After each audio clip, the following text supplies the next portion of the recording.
कोई व्यक्ति दूसरे का अपमान क्यों करता है? क्या आपने कभी विचार किया है? वैसे तो हम भी बिना कारण बहुतों का अपमान करते हैं। हमारा अपना अपमान भी बहुत बार होता है। संसार का सारा व्यवहार एक दूसरे का अपमान करने पर टिका है। जैसे पति अपनी पत्नी का अपमान करता है, पिता अपनी संतानों का अपमान करता है, नौकरी देने वाला अपने नौकर का अपमान करता है, अर्थात जो भी बलवान है वो निर्बल का अपमान करता है। यदि हम शक्तिमान हैं तो अपमान के बदले में लड़ाई करते हैं, और यदि लड़ने की शक्ति नहीं होती तो हम अपमान सह लेते हैं, स्वयं को निर्बल और असहाय मान लेते हैं। हमें छोटे होने का एहसास होता है। ऐसा प्रतीत होता है जैसे हमारी आत्मा कुचली गई हो। किंतु कोई किसी का अपमान क्यों करता है?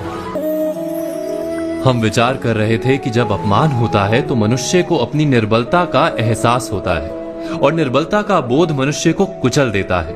वो अधिक से अधिक निर्बल बन जाता है, अत्याचार सहने की आदत सी पड़ जाती है, आत्मविश्वास का नाश हो जाता है। और जब आत्मविश्वास नहीं होता तो मनुष्य शराब और जुए जैसे व्यसनों में सुख ढूंढता है, मन से रोगी बन जाता है।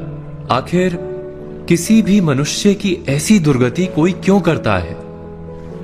अपमान करने वाला वास्तव में क्या सिद्ध करना चाहता है? कभी गहराई से विचार किया है? हम विचार कर रहे थे कि कोई भी मनुष्य किसी का अपमान क्यों करता है। वास्तव में हम किसी का अपमान करते हैं उसकी निर्बलता सिद्ध करने के लिए, यह बताने के लिए कि हम अधिक शक्तिमान हैं। अर्थात वास्तव में अपमान करने वाला स्वयं अपने आप को शक्तिमान या बलवान सिद्ध करने का प्रयास कर रहा है। अपमान करने वाला हकीकत में अपनी शक्ति से आश्वस्त नहीं है, उसे अपनी शक्ति पर भरोसा नहीं है। दूसरों को चुनौती देकर वो अपनी शक्ति पर विश्वास प्राप्त करने की कोशिश करता है। क्या ये सच नहीं?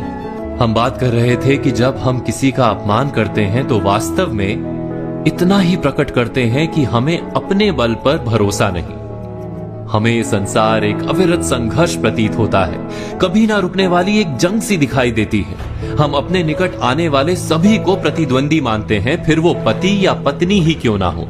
हमें निरंतर लगता है कि हमें अपनी शक्ति सिद्ध करनी होगी, अन्यथा हमारा शोषण होगा, हम किसी के गुलाम बन जाएंगे। किंतु क्या हमने कभी विचार किया है कि दूसरों को प्रतिद्वंदी अर्थात दुश्मन मानने के बदले कलीग मान लें, हमारी सहायता करने वाले सहयोगी मान लें, अर्थात दूसरे व्यक्ति को प्रेम करें तो उसका अपमान करना आवश्यक ही नहीं होगा। किंतु प्रेम करने के लिए आत्मविश्वास आवश्यक है। जिसे अपनी शक्ति पर विश्वास नहीं, वो प्रेम कर ही नहीं सकता। अर्थात जिसका हृदय आत्मविश्वास से भरा होता है, ना वो अपमान करता है, ना अपमान को स्वीकार करता है। क्या ये सत्य नहीं?